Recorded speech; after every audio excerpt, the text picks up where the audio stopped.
Hello, everyone, and welcome back to the channel, Say What's Real TV.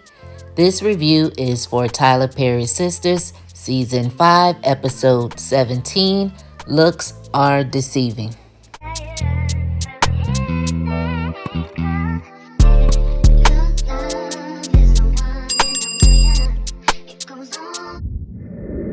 So this week we're going to start the review off with Danny and Preston. Basically, we're getting the same conversation we've got in the last week or two. He's in the kitchen cooking when she comes home from work. She wants to know, I want to know why the hell he's still there, because he claimed he was leaving to go home, but yet he's still there. And now he's wanting to know, why won't she marry him? So she basically had to let him know that they have absolutely nothing in common. And she likes him a lot, but she does love him, just not the way he loves her. And, he's like, well, what can I do to make you love me?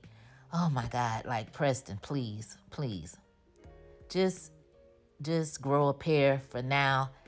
If a person tells you they don't want to be with you in that sense, the way you want to be with them, just go home for now. Just go home. Maybe absence will make the heart grow fonder. She might come running back to you. For now, just go home. Basically, Danny just was letting him know, look, I'm not ready to be anybody's wife. She says the older she gets, she likes the space that she's in now. And, he's like, well, I'm going to go home tomorrow. She brought Mindy up, and he says that Mindy is not her. And, like, it's just like he's willing to marry her just to say he has somebody because he don't want to be single for the rest of his life. Like, really? All these women running around here in these streets, and you think you really would be single, Preston? Like, come on now. That's just not, come on. So anyway, he gets in his little feelings, and he tells her he's just gonna go ahead and leave now. Danny really didn't seem like she gave a damn to me. He tried to hug her. She turned her back, trying to play hard or whatever, I guess. And, he just ended up leaving. So we go over there to Sabrina's, and she's over there talking to Bayo, and she's telling him the entire story about Maurice, and he's dating a man, and I'm not sure why she had to say all of that. I mean, it really didn't even matter. And just telling him everything that happened and how she ended up in jail and this and that.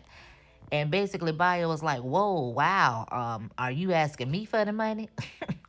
So she was like, she trying to find a way to ask because she has exhausted all her other resources. And Bayo want to know, what kind of person is he? At first, I thought he kept saying peasant. And I thought he said, what kind of peasant is he? And she was like, he's a good person. I'm like, is this actor really, does he really have an accent, or is he just talking like that? Because every time he talk, I just get Eddie Murphy Coming to America. It's just like he's trying to put on, and he got to say her name every time he say something to her. Like, I hate that. Oh, Sabrina. Like, you don't have to say her name every time. Like, she know who she is. Damn. So anyway, some kind of way, he told me some, oh well, how is he a good person? And he pauses, and Sabrina was like, looking at him all crazy, and he was like, oh, so you say he dated a man? Because in my country, something, I don't know, in some kind of way it came off as if he was being homophobic. Sabrina kind of was like getting ready to check him a little bit, and he was like, no, you misunderstood what I was trying to say. He was saying, he cleaned it up by trying to say that what kind of person, if they are a good person, would date someone that was willing to rob a bank. So she was like, yeah, whatever. So anyway, the bottom line is, Bayo told her ass, no, he can't do it. She gonna have to get somebody else to do it. And, he don't have it to do. He just don't have it to do. He don't know Maurice. And I was so glad that he told her no. Just for the simple fact, it was the audacity of it all. So Sabrina keeps saying she understands why he can't do it or whatever. And he says, well, this is awkward now. So she says, why? He says, because I really would like to take you out to dinner. So she looks like she has to take this deep breath, like as if, how dare you ask me to go out to dinner when you won't give me this $1.5 million from my best friend that you don't even know. Like, why would I go out to dinner with you? But, that's just how I seen when she took the deep breath. But she ends up telling him, I would like to do that, but just not right now.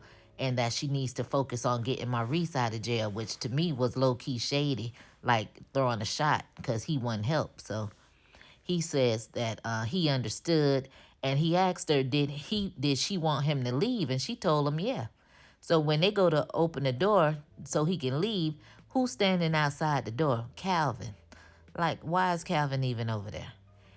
Bayo looks at him and he was like, hi and bye, and hauled ass. So Sabrina tells Calvin, oh, so you just popping up? He says, well, I couldn't get an answer. And I'm like, and? That don't mean you just pop up. You don't just pop the hell up because you want to. You call and call till you get tired of calling and you leave a damn message.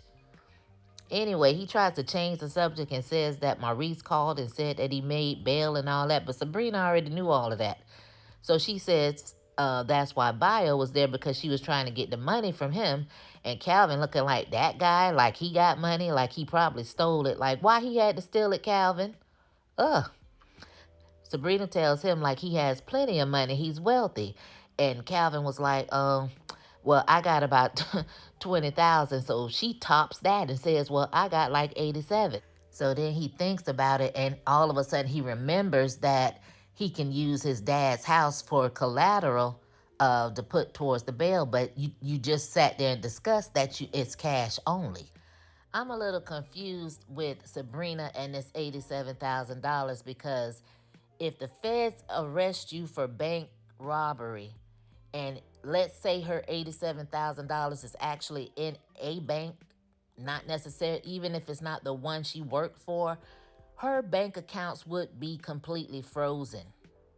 She would not have access to any of that money. So make that make sense to me.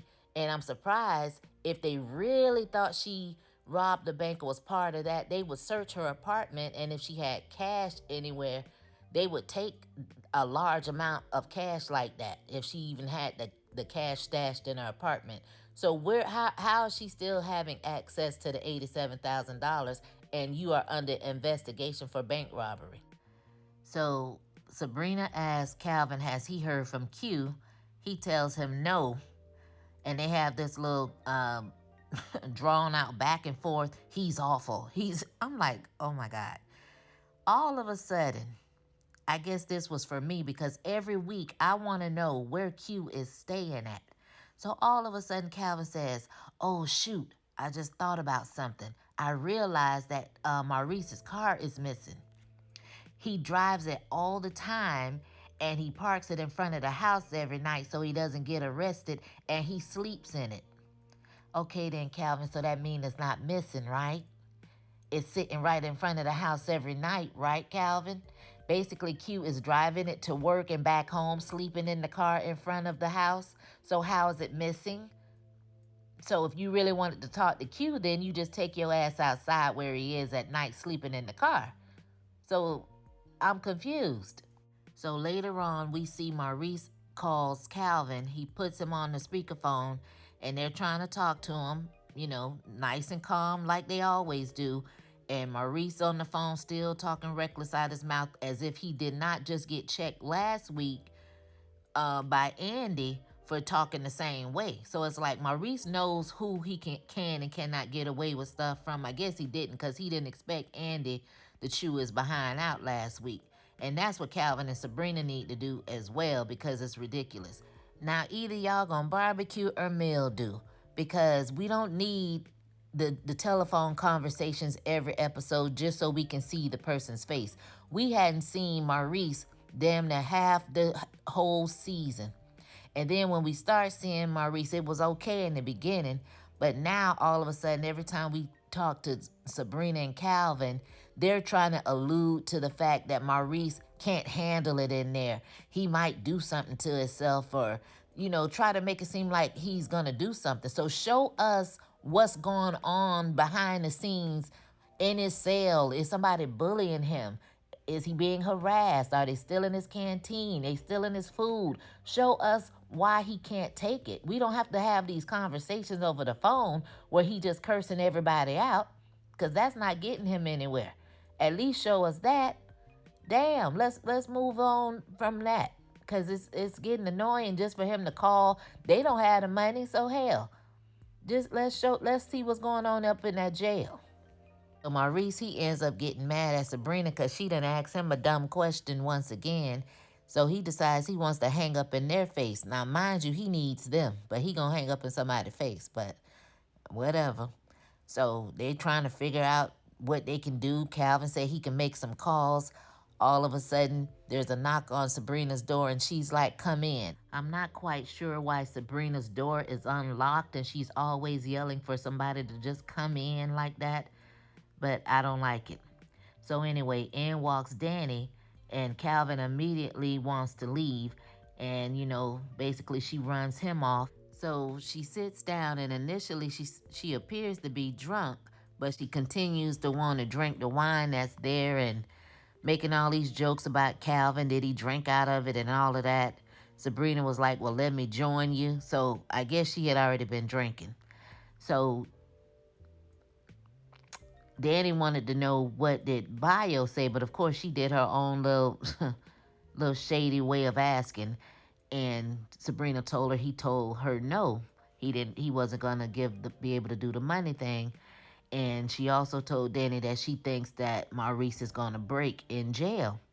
And once again, here it is in another episode where they make it seem like Maurice is gonna do something to himself in jail.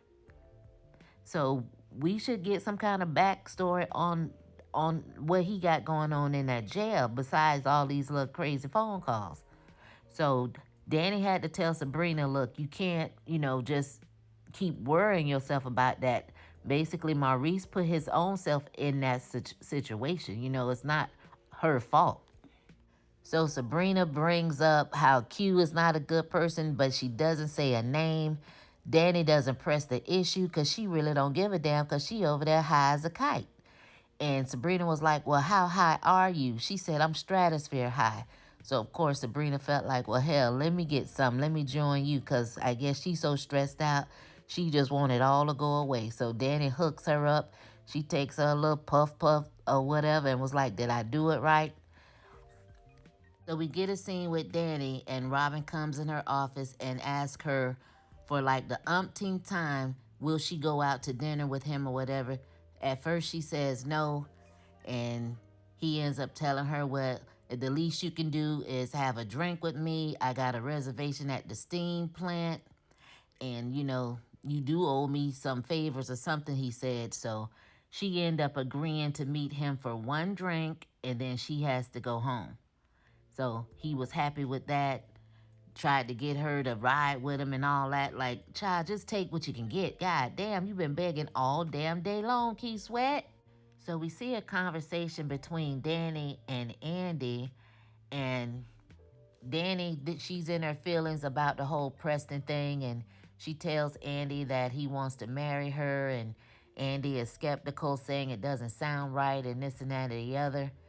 Danny basically says she just wants to get laid and not think about none of it.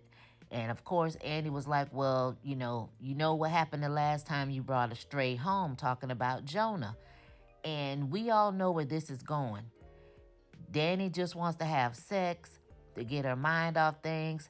So we already know Danny is probably going to text Q her address so Q can come over there. Now, I'm going to be real mad if Danny sleeps with Q. Just for the simple fact that, Danny, you don't have to do that. You really don't.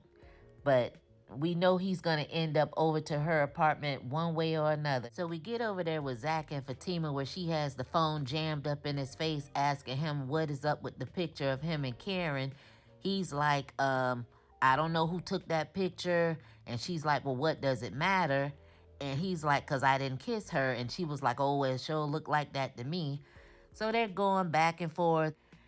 Zach ends up thinking about it, and he figures, oh, well, that's why she was trying to be nice. He starts screaming, she set me up. Who does that? She set me up, blah, blah, blah. And, he asked her again, how did she get the picture? She told him, don't worry about it. So my thing is, right then and there, I'm like, I really could care less because Zach is doing all this screaming, unnecessary screaming, instead of him just saying, calming down and saying what happened. All you had to do is say what happened. Not that it would really made her okay, but all that hollering he was doing was really unnecessary. Just be like, you went there to talk to her about the paperwork. She end up calling this truce and thanking you and congratulating you. She just wanted to move on, blah blah blah. But I could see where he can feel that way, that she may have set somebody up to take the picture.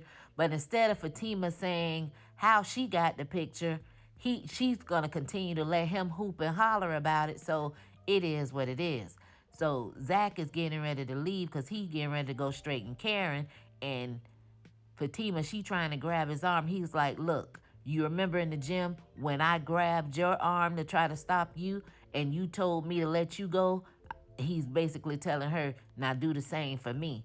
And he just walked out.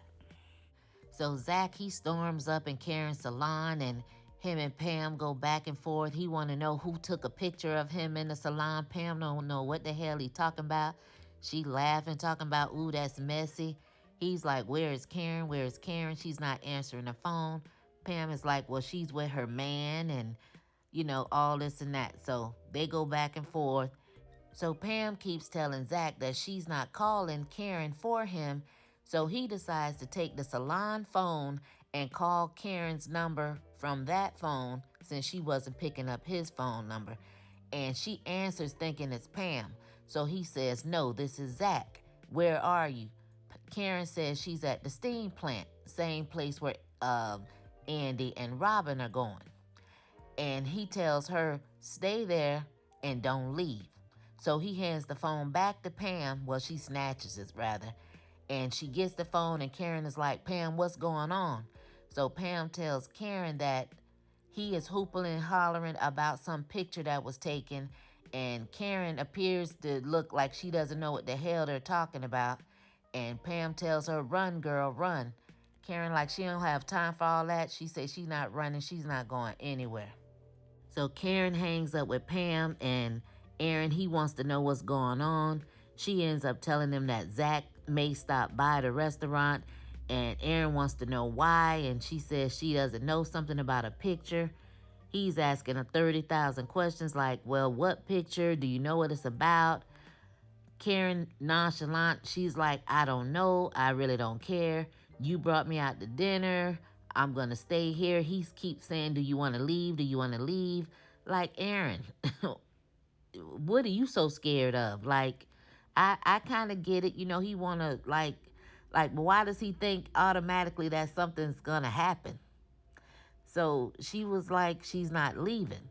So she decides she's going to have the fish to eat, and, it is what it is. So I guess Andy spotted Karen from across the room, and she went over there to their table to say hello. She spoke to Aaron and all of that, and she just told her she was there to have a drink. Karen ended up giving her the paperwork that Zach gave her, and she told Andy that she had already signed the papers. So Andy was like, you signed them before I had a chance to look at them? Karen was like, yeah. I didn't give them back. So Andy was like, well, after I have my drink, I'll look at them. And Karen was like, whatever. So Andy walks off, but then Karen goes behind Andy. So Andy is like, well, what's going on? What's up? So Karen was like, it's Zach. He says he's coming here and he seems upset. And I figured you might know why. Like, why would Andy know why Zach is mad and coming to the steam, wherever y'all at, steam plant? Why would she know that automatically? Now, to me, the only way you would know that or have an inkling of that is if you had something to do with the picture being sent to Fatima while she was at work, and figuring she would go in and talk to Andy about it, which that is what happened. But that's the only way you would really be pressing the issue, that you feel that Andy knows something. So that right there is a little questionable for me. Like, why would you badger her about knowing why Zach was mad? That just doesn't seem right. So Andy is like, well, if I knew anything, I would tell you. Which really, she does not know why Zach is mad. She knows why Fatima might be mad, but she has no clue why Zach is mad and coming there. And then Karen starts questioning why Andy is even at the same restaurant. Like, how much of a coincidence is that she just happens to show up? And basically, she's like, she's there with Robin. She's being nice to Robin and they're for, helping her with Sabrina and all this and that. And, Karen is still side eyeing her, like, whatever. So Andy basically had to tell her, look, everything is okay. Like, just calm down. So Andy goes back to the bar where Robin is and ends up getting a phone call from Fatima. And Fatima lets her know that she did confront Zach about the picture and she wanted to know, was it Karen? Andy told her no, it wasn't Karen. She told her she wouldn't do nothing like that. And then she stopped and was like, well, Karen did say that Zach was on his way up here to the steam plant right now. So Fatima was like, oh, he's on his way right now? Why? And it's like, I have no idea. Like, everybody's asking me all these questions. Like, she don't know. So Fatima was like, all right, then I'll call you back. Now, Andy, you really didn't have any business telling Fatima that Zach was on his way to the steam plant. I mean, you didn't tell Karen anything, so you shouldn't have told Fatima anything. You should have just stayed out of it. But you keep inserting yourself, and even though it was indirectly, hey, stay out their business, child. So Robin and Andy end up toasting, and one was for beginning of forgiveness, and the other one was for Robin keeping his business, which Andy feels like she played a huge part in him keeping the business, I guess because of the loan shark, but child, whatever. So now we get a scene with Angela and Fatima where I guess Fatima went and called Angela for her to come over so she can talk about it. Like, Fatima, you can't handle your business. I mean, you need to be able to handle this with Zach, not call all over town. First you calling Andy, now you done call Angela to come over there because all she want to do is be nosy anyway. First thing come out her mouth is, where is he? Did he admit to kissing and all this and that? Now she wants to say, oh, I'm sorry I sent the picture because look at all the drama. And every time her and Fatima talk, we got to hear that, oh, I'm not going through this no more. You know all that I've been through. Like, Fatima, girl, you got over it. You moved the hell on.